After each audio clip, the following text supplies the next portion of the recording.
Good afternoon, everyone. What a pleasure to be here today. It's a little sultry, so it's all right being inside for a webinar. Hopefully you're nestled in with the AC, have a cold drink.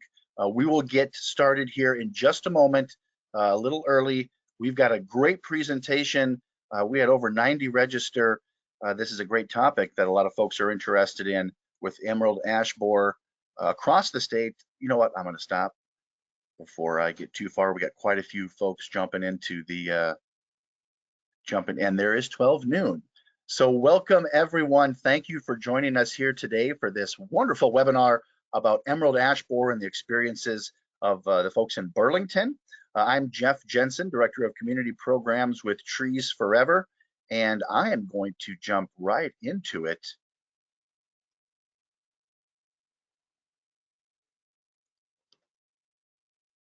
Welcome to another Stewards of the Beautiful Land. Again, we have this series that's running through September. We have field days and webinars, and thank you for joining us for this wonderful webinar all about emerald ash borer and the experiences of the folks in Burlington. Don't forget, we have our Stewards of the Beautiful Land Facebook page, and this is curated by our very own Bree Hull. She does a great job. So there's lots of information on the Facebook page. That's a way to engage with us. So I encourage you to check that out. We have our agenda here for today. Just want to talk a little bit about some webinars, marking your calendars, some field days that are coming up, including one later today up in Mason City. And then of course, we'll get to EAB success in Burlington. Those here are, I should say, the dates for those webinars. Please mark your calendars. We've got some great presentations coming up here on birds in Iowa, and birds and natives in Iowa. We also have a presentation on landscaping with natives, some invasive species. So check out our landing page. Here we also have some field days. And again, tonight we're going to be at Lime Creek, where we're going to be meeting roadside manager Ryan Wilkie and playing Prairie Bingo as we look at some roadsides and some prairies. It's not too late to join us. We'll be meeting at 5:30 up there. Bring your water bottle because it's going to be a warm one, but it'll be a great opportunity to see things from hydro seeders to some of the different mowing equipment that they utilize and how they manage those roadsides up there in Cerro Gordo County. And then here later on next week, we have in Marshall County roadside, how roadsides work there at the Grimes Farm and Conservation Center starting at 1 o'clock. So join Brad Riphagen in Marshall County. And then in August, we have a couple of field days. We have one here earlier in the month with Cass County, again, all about roadsides. And then Marshall County again, where we're going to do a prairie walk at the Marietta Sand Prairie. Reminder, our Trees Forever landing page, where you can find more information and register for the webinars and the field days. Just a reminder that you should be able to see and hear us, but we cannot see or hear you. And so the way that you can engage with us and communicate, ask questions, is utilizing the questions tab. Utilizing that questions tab in your control panel there. Type in your questions, we'll get them answered. Today is going to be a lot about questions for our guests here today about how they tackled emerald ash borer, and then answering some of your basic tree questions that you may have as well.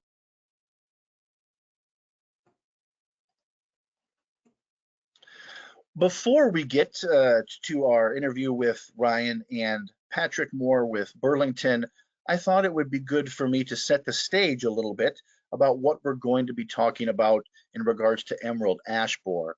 And so as part of Stewards of the Beautiful Land, we like to highlight and feature roadsides, and in our cities, the roadside comprised of that area between the street and the sidewalk, the right-of-way, is primarily turf grass with then trees present where they're present.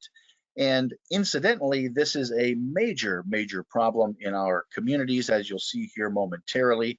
And so one of the real challenges that while some communities have overcome them, other communities are just starting to face this problem.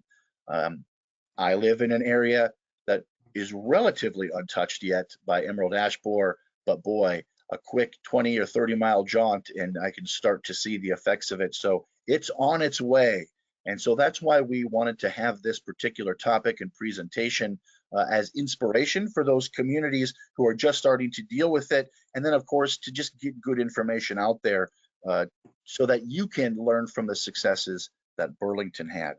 And one of my favorite movies, The Good, the Bad, the Ugly, that's how I've decided to organize this. So let's jump into it. And I need to minimize this.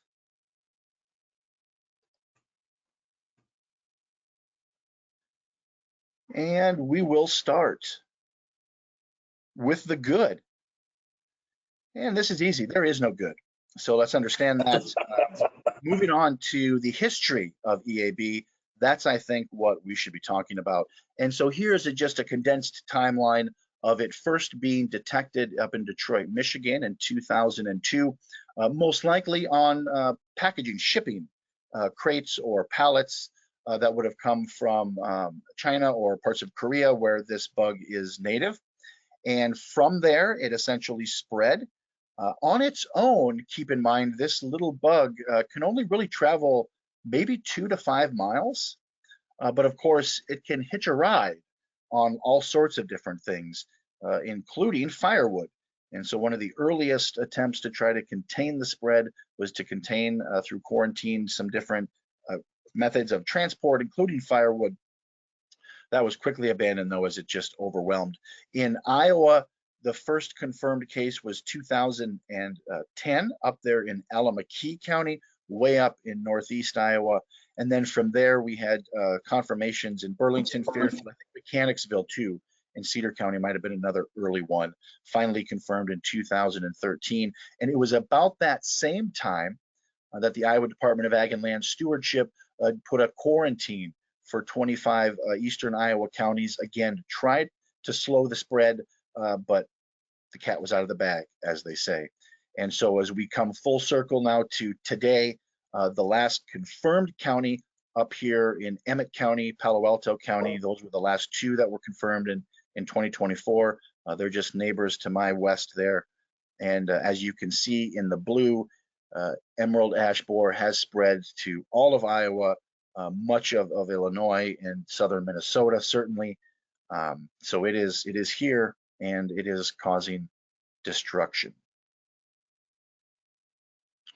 So let's talk about the bad, certainly, and the bad is really straightforward. This invasive species will kill almost all of our ash trees. And you may think that that's not such a big deal, but guess what? The #1 species of trees in Iowa is, no, it's not oaks, it is ash trees. And so we have about 3 million urban ash trees. I have seen some inventory and management plans where ash trees were 50% or more of all of the trees in that community. And that's disturbing, and that's a challenge that will have to be overcome. But even in our forests and in our rural settings, we essentially also have over 50 million of these trees. And so it is a problem. It is a problem. Oh, and so next we have how does. Oh, I'm getting some feedback there.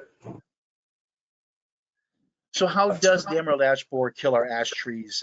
You can see on the left the emerald ash borer adult, and that is going to essentially lay its eggs underneath the bark of the tree.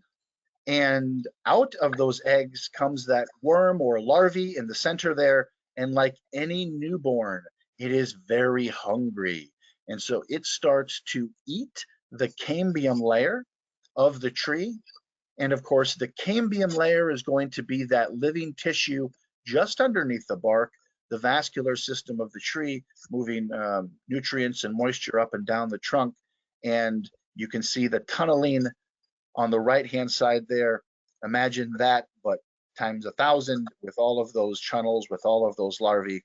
And of course, that's what completely then destroys, again, the vascular system of the tree, leading to decline, typically from the top down, but there's some other indicators we'll see here in just a moment.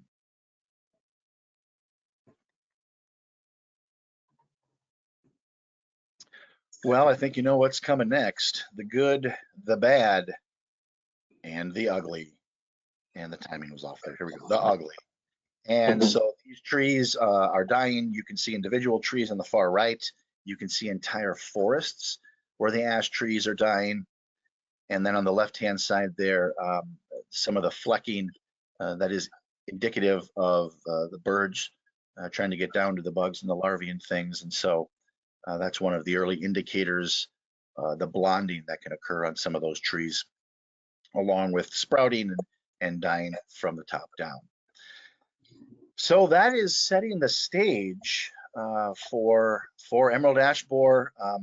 Real quick, here's some famous photos that have been shown that show how quickly emerald ash borer can take effect. So here is 2006, a beautiful tree-lined street with these ash trees, and 3 years later in 2009, no, it's not fall, it's not winter. You can see further down, we have green grass and green trees, but those ash trees are toast.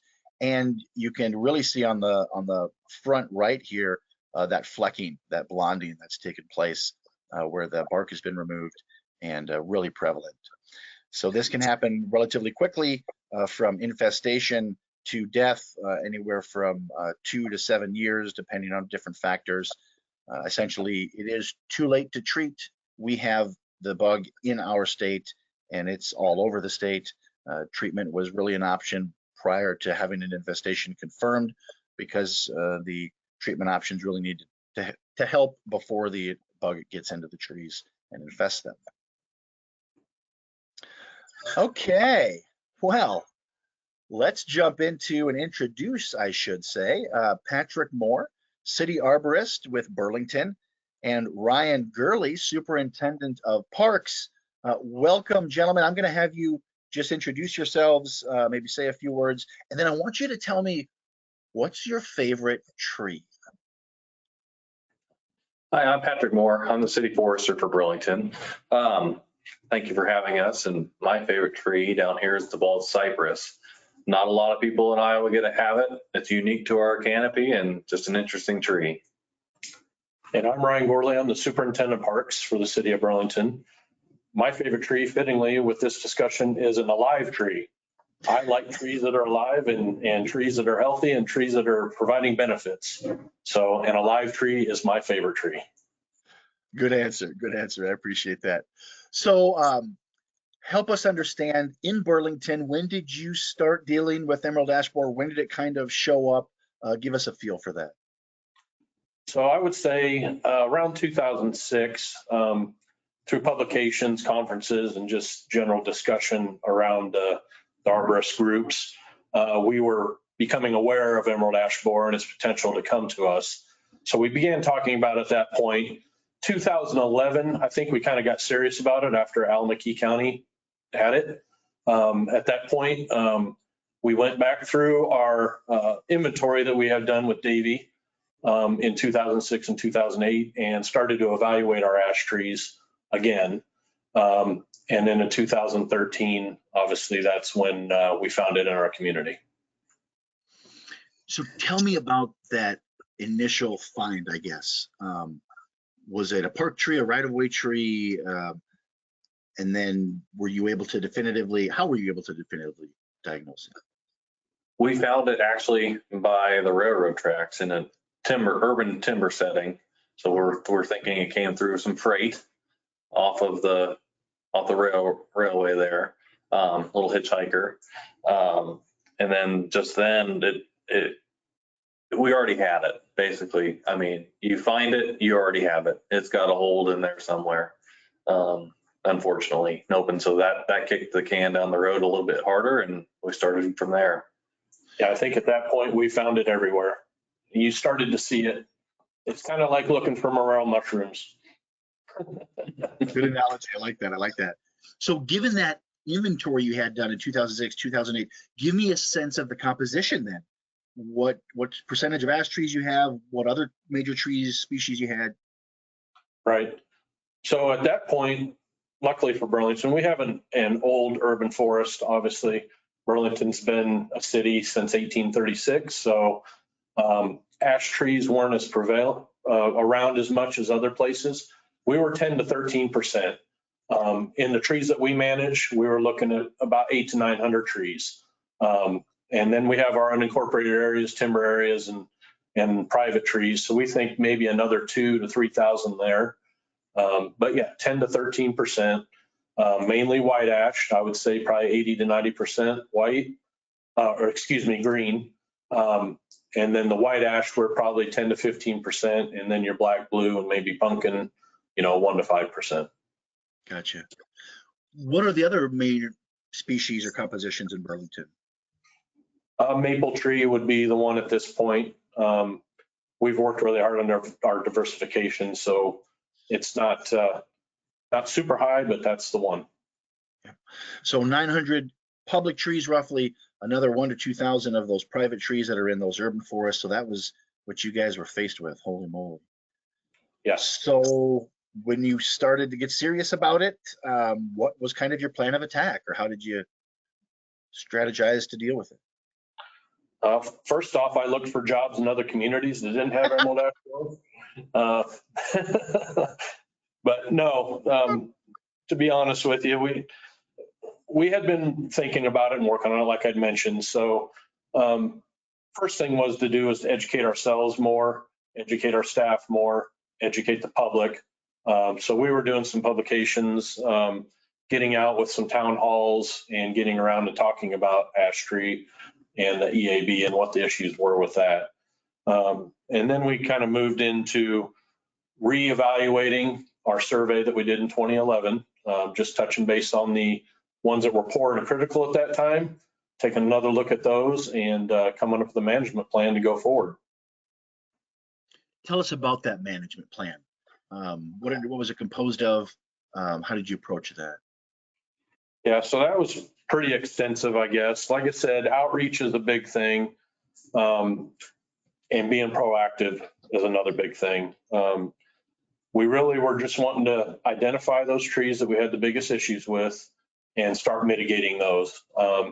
Second thing we did is we looked into the treatments. We researched that and learned about the different types of treatments that can happen and what advantage that would have to us. And we decided that the advantage to us would be to treat about 300 of our trees just to put that removal process off a few years. Try to stagger that and make it something manageable. The other thing we looked at was doing tree removals in-house. 16-inch and under is kind of what we went after. Figured that was low-hanging fruit, easy removals, quick. We could start doing some replanting quickly after that with obviously other species. So that was kind of where we're going there.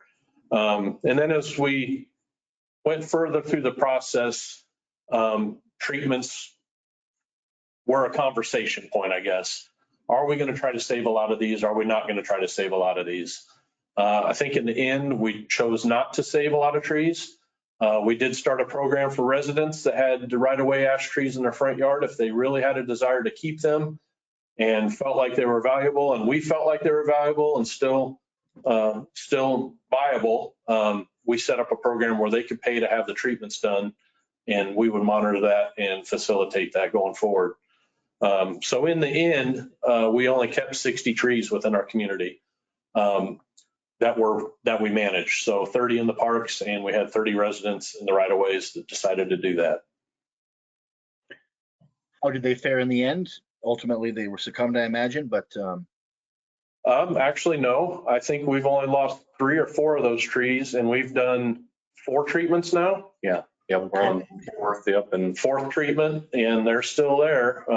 Typical ash, I mean, they have their other issues, but like you had mentioned before, we got to them prior to them being infested. So that was huge. And what sort of treatment were you guys utilizing? We do straight injection into the tree.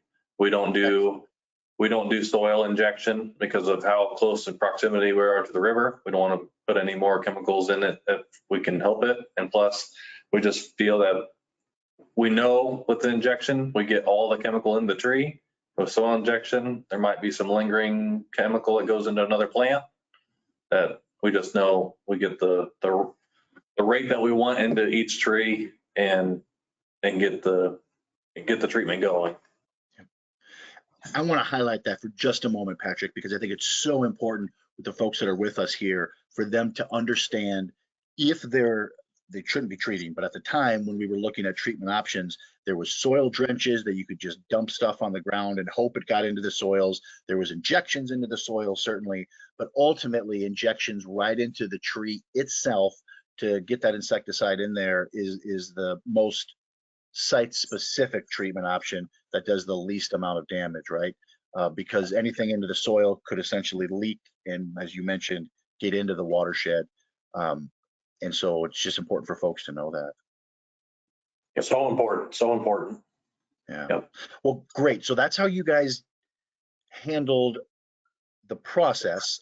I want to take one step back. Ryan, you've stressed it a couple of times that the outreach and education was important. So this is just to the wider public of what's going on. So I imagine, was it you guys getting phone calls, or how did that work? Yeah, it was us. Quite a few phone calls. We're fortunate to have a city forester in our community. A lot of communities don't have that, and a forestry division. So we do provide a service to the public. We'll come to your house, look at a private tree if you live in our community. So it was important for us to get out there and get our faces known and let people know who we are and that we have the knowledge and that we can pass that along. And how did the public handle all the dying of the trees? Give me a flavor for that. It was what you can imagine. It was working with the public and being a government agency. There's always that little hesitancy there, and so you had people who didn't care, didn't want to know, and then you had people that heard about it, thought it was going to impact their life huge, and wanted the tree gone and immediately. And then you had the people that wanted to save every single tree in town, and then you had the angry after something happened because a storm came through and knocked off a huge limb off of a dead ash that could have been prevented later down the road. I mean, you had the gamut of emotions going through this. Can only imagine. Yep. And you said it was kind of everywhere all at once, but was there one particular area that it kind of spread from then, or where did you have to deal with it first, urban or suburban or railroad tracks, industrial? Yeah, obviously our biggest concern was the trees we managed. So that's what we started to go look at first in the right of way in the park system. And like I said, with the morel mushroom, you got to find that first one and then you can find them all. That's kind of how it happened. Every tree we started to look at had it. So it just kind of appeared and it was just everywhere. So I wouldn't say it migrated through our community in any direction or form or fashion. It was just everywhere. Yep. You mentioned in-house removals. So one of the strategies was 16 inches or under, and let's get them out of there, hit that low-hanging fruit, and that was in-house. So then does that mean that larger ones were bid out to larger contractors, like on a whole block basis, or how did that kind of work? Yeah, so contractors were super important for us. And I will also mention that our local utility, they were good too. Alliant Energy actually removed 45 trees. We helped them through that process. So that was a big help, but contractors are huge. And it was all based on our ratings that we had done as we go around and survey our trees. And that just consistently happens. So we survey all the trees in 2012. We're going back and looking at them in 2013, back in 14, back in 15, and poor, critical, dead. Those are the ones that we're putting on contracts. So there was definitely a monitoring aspect to all the work that you were doing to just stay on top of it. Yes, most definitely. Yep. Okay. So next question, where did those removed trees go? Well, contractors versus you guys, maybe do you guys have like a dump or a wood chip pile, or how did that work? Well, we have the county, like lots of counties in the state have their own county landfill. So a lot of logs went out to the landfill starting out. Obviously, we have brush chippers and stuff, so a lot of things got chipped. We tried to not be so wasteful. We tried to find spots where we could dump logs at for homeowners later to start bucking up firewood. That became a logistic issue because of debris and stuff getting left behind by wood splitters and stuff like that. So there was some maintenance there. We tried to sell some logs to up in Muscatine. That wasn't very good because we didn't have the right kind of quality of wood and the quantity that they wanted. We pivoted to maybe selling it to a pallet company down in Lee County. Again, that was extra work because then we had to store logs and then reload them and then drive them down to them, which was a lot of wasted energy. Yeah, it was a lot. Most of it got turned into mulch and into firewood for the most part. Excellent. Well, kudos to you as one of the early ones to just investigate those other opportunities. So for sure. Now, I've talked to some of the guys that have these portable sawmills, and so they have a love-hate relationship with those urban trees because there's bigger chance of something being tacked into those urban trees from clotheslines to tree houses. And then, of course, those nails hit their saw blades. But there's some nice trees that are able to be salvaged too, I heard. So interesting. So speak, if you would, to maybe the benefits of having that tree inventory and management plan when it hit. Yeah, well, for me, and I manage parks and the forestry divisions here in our community, the management aspect of having that inventory and having that program is huge for us to manage our urban forest. We're paperless. We can track so many different things now. And just getting the workload out there and the biggest thing is being proactive. We're able to be so much more proactive with our trimming, our tree removals and all that. Whereas before the inventory, I think we were just reactionary. So we're always behind. We're always behind anyway, but yeah, the biggest thing for me is just being able to be proactive with our urban forest and do the right thing for it.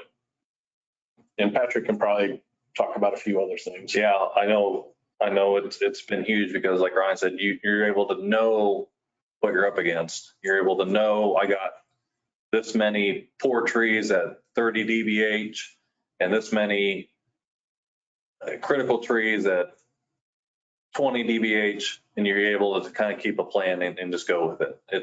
It's huge for anybody, even if it's on an Excel spreadsheet. That's going to be vital information for anybody, any community going forward, even if they don't have the money to do a software. And then on the backside, we always talk about diversification and how important diversification is. And this creates another management tool to make sure that we're getting those diversification numbers, not just species numbers, but age numbers too.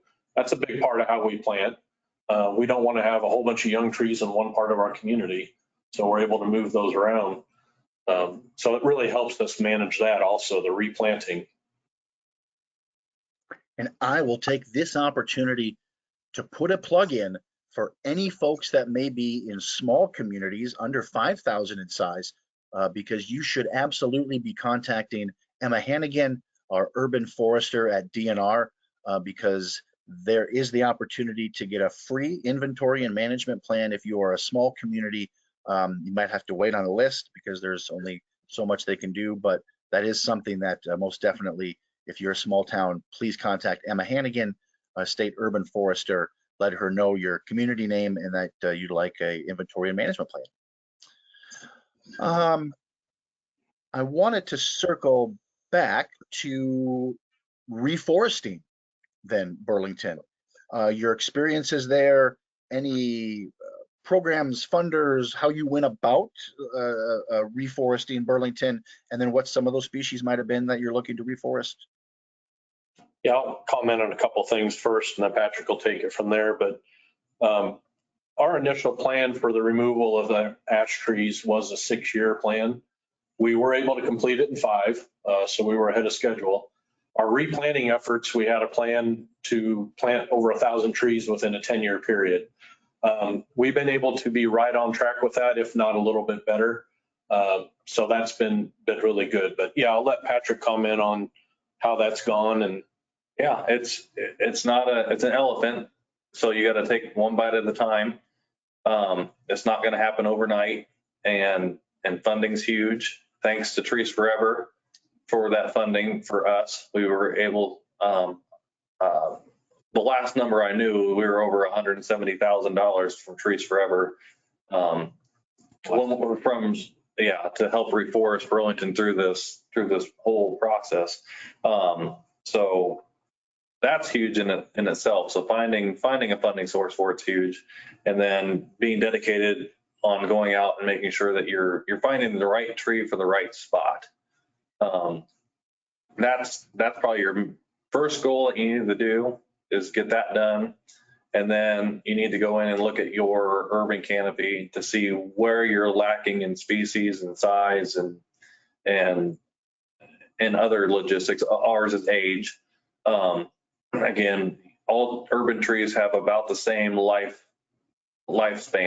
about that 35-year lifespan. So if you go in and plant 50 trees on one block, they're all going to probably age out about the same time. So if we can kind of scatter those around, it's going to be better. And then just working with organizations like a tree advisory board or a group of volunteers that really are dedicated to that. It's another huge thing. It's a lot of partnership. Everybody needs to try and figure out how to work at it cohesively to make it work. That's kind of about it. I mean, there's a lot more that goes into it. There's a lot of meetings, a lot of planning, there's a lot of thoughts, and you just got to kind of barrel down and pick one and stick with it. And certainly you need a lot of community support. Mm-hmm. We all know those people that don't want to rake leaves, and they do not want to have a tree in their front yard. So there again, we're educating again on the backside of Emerald Ash Borer about the benefits of trees to our public. So that was huge also. Mm-hmm. Great.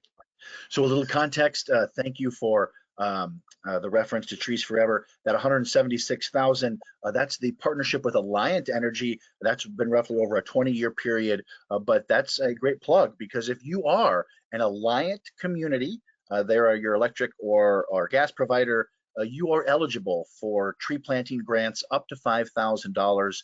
Those due dates are November 1st for applications, for then spring or fall planting the next year.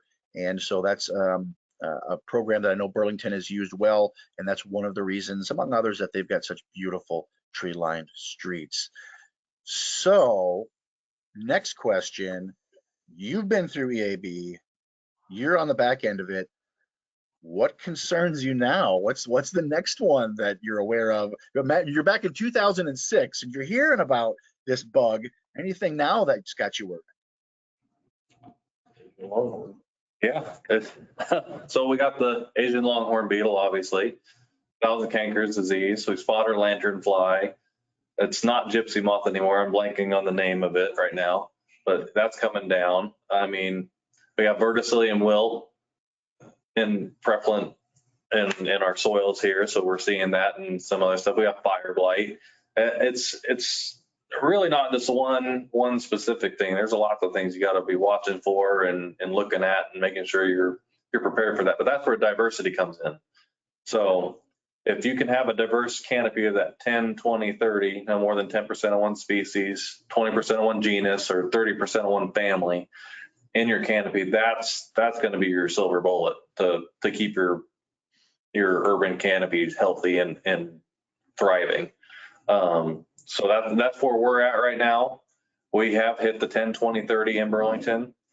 It did hurt us a little bit, again, with EAB. We were at 10, 13% ash. Well, when all those go, that just makes your maple number or whatever number bigger. So then we went right into our maples being too high. So we stopped planting maples. We still aren't planting maples to get that number even farther down.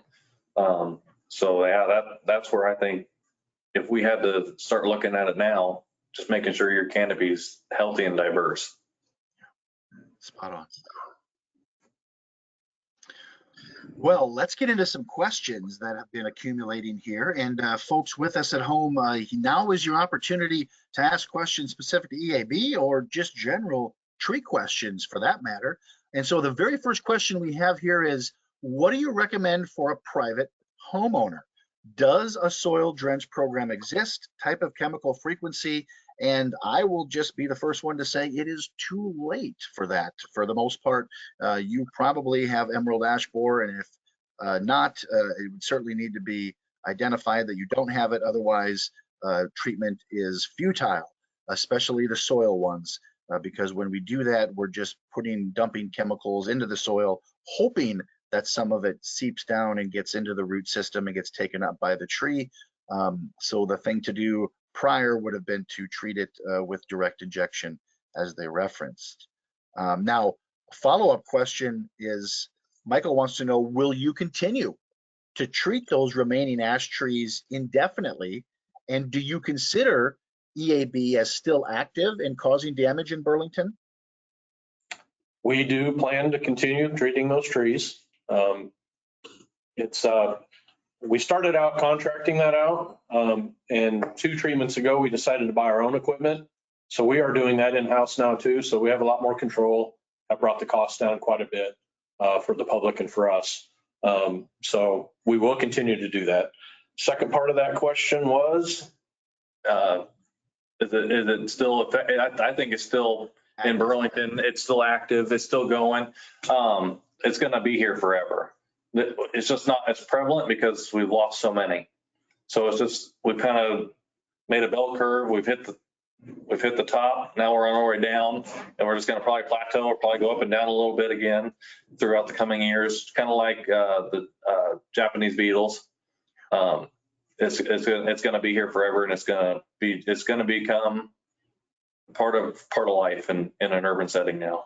We still find ash trees in private property that is getting infected. So Gotcha.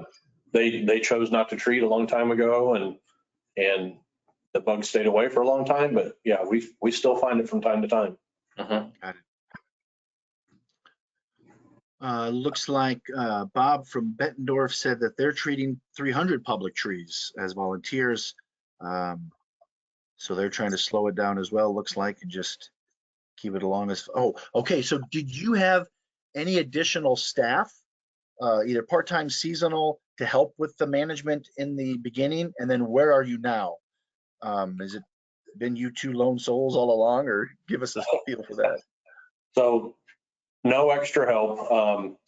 If anything, for the forestry division, maybe a couple of the park employees helped out with that process. But our forestry division is made up of 2 full-time individuals and 2 3/4-time individuals. And that's what we've had through the whole process. Very difficult. That's a challenge for sure for us. Many challenges with this, but that was one of them. So yeah, contractors are huge. And I will say in Burlington, our urban canopy is about 13,000 trees that we manage. So yeah, Bettendorf, that makes sense that maybe they're around that 300 mark. Another question. Okay, so I think that was just answered. What is the size of your arborist staff? Pardon me. Especially if you're able to conduct annual. There's some impressed people out here with you, gentlemen, to consult private property owners. So yeah, that's what they're dealing with there. Are all ash trees affected, or can some types still be planted? All fraxinus species are affected by the bug. Yeah. Doesn't matter blue, white, green. Yeah, they're all going to be affected. There is some debate of resistance in the blues. We have 2 blues. They've always been treated though, and we're not going to test it. And a quick reminder, what is the ash that's not fraxinus? It's the Mountain ash. Thank you. Yep, and that's an ornamental tree that's, not part of them. It's not fraxinus, is it? Mm-hmm. So then, in terms of replanting trees, I have read that the U.S. Forest Service has been doing research, essentially trying to find some of those maybe sentinel trees out in Michigan and Ohio where it came through. They never got infected for whatever reason, with the hope that maybe similar to elm trees, we could eventually reintroduce ash trees that are maybe resistant or anything. Have you heard anything about that? And is that What do you think? We have heard, we found 2 that have never been treated and they look healthy as can be. Again, I just think they just got lucky, unfortunately. Gotcha. Question, does EAB keep spreading across the US? How does it travel to new areas? And then how do I tell if my trees have it? Anything I can do to help prevent it? That was a loaded one there. We'll start off with it moves across the US, either flying on its own, but not very far, 2 to 5 miles, or hitching a ride on firewood or other things. So it moves with humans, essentially. Now, how do we tell if an ash tree is infected with it? Any thoughts on that, gentlemen? Telltale sign is generally the flecking that you see from the birds. They're trying to get to the larvae. So they're just flecking the bark off and getting to the hole there. The other way that we can tell mainly is just tip dieback from the top of the tree. That's a big telltale sign also. And then obviously mechanically you can get into the limbs of the tree and see the galleries that you had shown earlier, and actually see the larvae in there. And then also the D-shaped entrance hole is another telltale. I think people think that that's fairly easy to spot. I have a difficult time seeing those D-shaped holes. So that's not something that I necessarily look for, but it is another way to do it. And wouldn't they typically be further up where the infection kind of top down? Right. So unless you're a bold planter.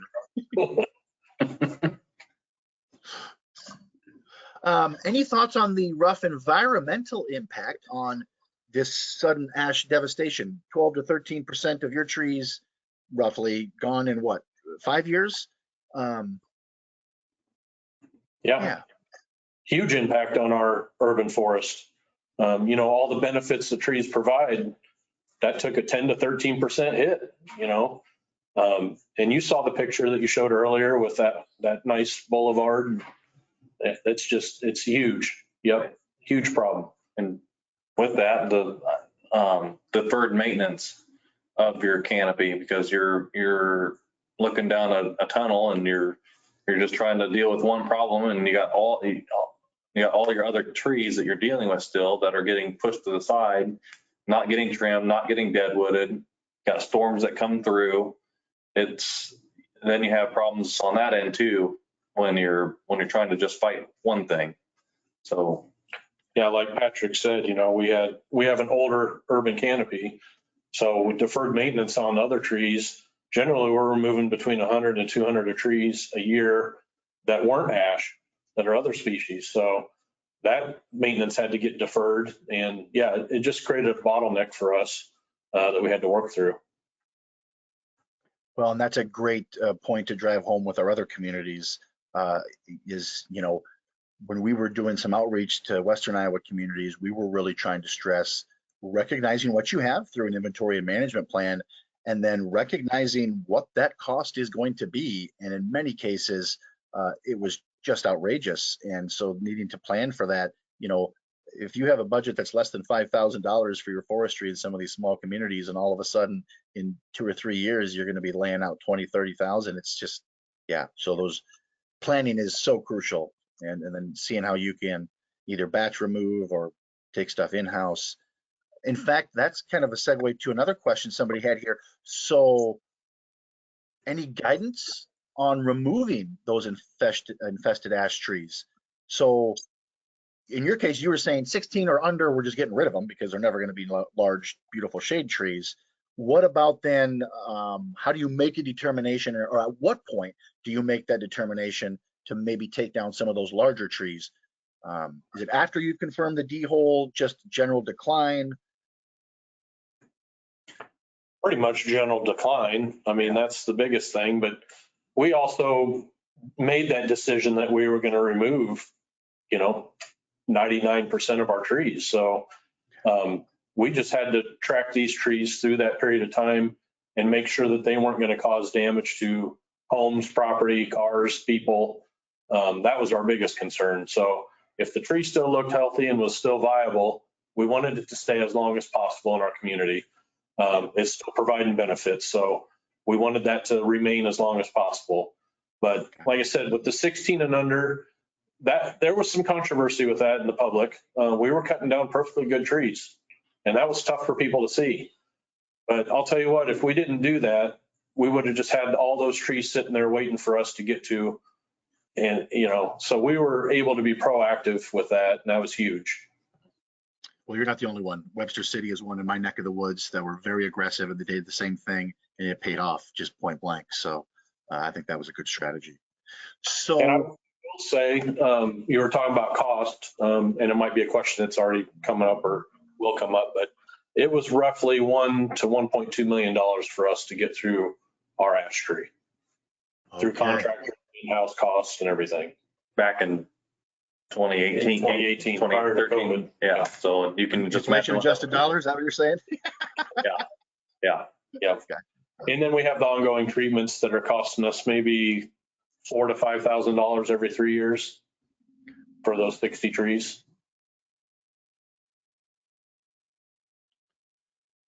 Maintenance plan for all the newly planted trees. You guys have watering, pruning cycles. How do you address that? We usually try, and it's just our regular maintenance plan. We have Burlington's broken up into 24 zones for tree inventory. It's based off of size of location, area, and then density. So you might have a little spot, but then when you go into it, it's like 900 trees. And then you go to another one that's huge, they might have 300 trees in it. So we try and work around Burlington once every 7 years, at least touching a tree. New trees every 3 years. We have it on a 3-year cycle. We're going to be touching that tree every single year for 3 years, and then get it into the rotation of the 7. There's a question here on what you guys do treat with. Is it the triage, the one that you can do every couple of years? The Arborjet R10 triage. Yep. Yeah. R10 seems to work a little bit better, less chemical, less time. It just takes a little bit faster because it's a little less quantity that you have to pump into a tree. Yeah. And I will say, initially they said every 2 years. So I mentioned that we treated 300 trees there initially. That was kind of our test also to see how long that chemical was effective. We found, and our program is, we do it every 3 years. So we might have a little savings there, but I know the recommendation sometimes is 2 years, but we're on a 3-year rotation and it's working perfectly fine for us.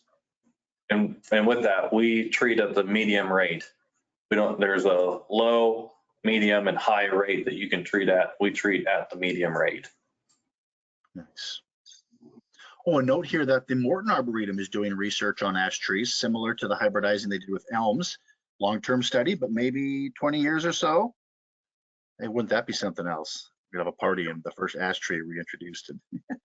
Hey, speaking of that, someone wants to know, would it do any good if you just let your ash tree die and then resprout from the base? So we had an example of that in our community. We have a guy that works for our newspaper, and he had a hard time with this, but we removed a tree in the right of way, and we didn't get to the stump quickly, stumps came later. So, but it did resprout, and he talked us into letting him go with that. And I will say that 6 years later, that tree got EAB and is dead now. Okay. What a great question. What a great real world example. So thank you. That was spot on. Another community saying they have both EAB and derecho damage. They're getting a lot of phone calls, so they can empathize with you.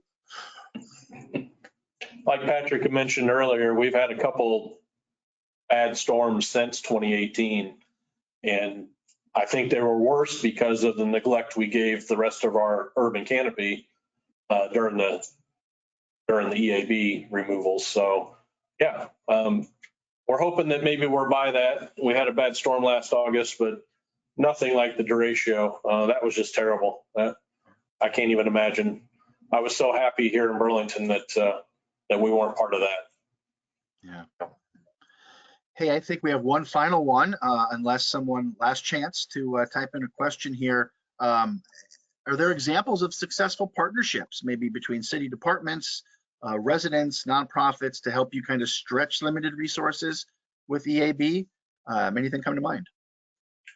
Well, we mentioned a few already. You know, Align Energy, they helped us out with some tree removals. That benefited them also.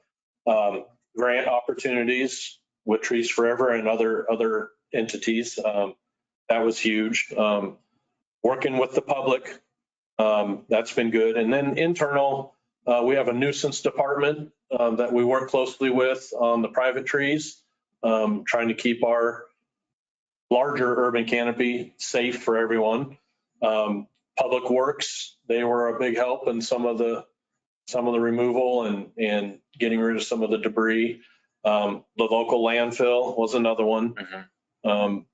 So yeah, and then just the arborist community, IAA and some other organizations, Trees Forever, with education and outreach has been huge. So it really is an all hands on deck endeavor to deal with this.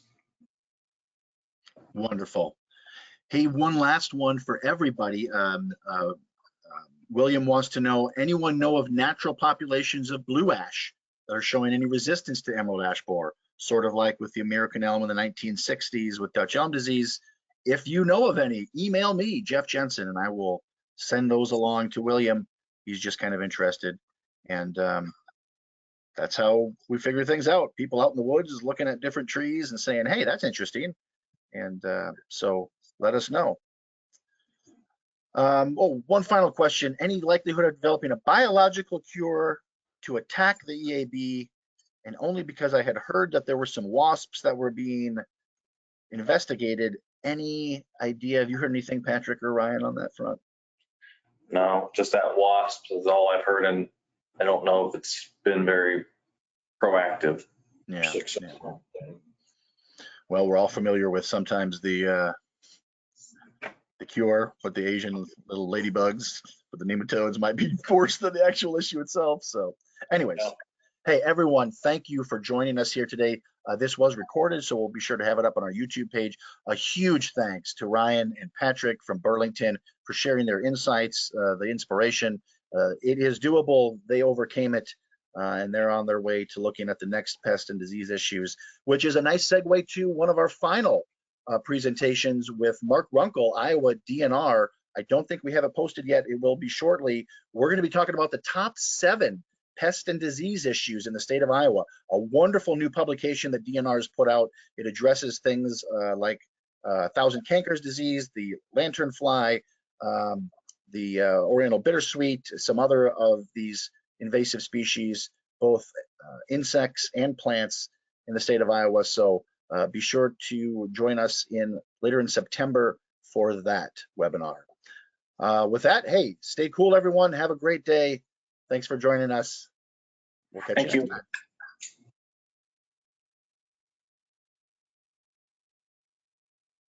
All right.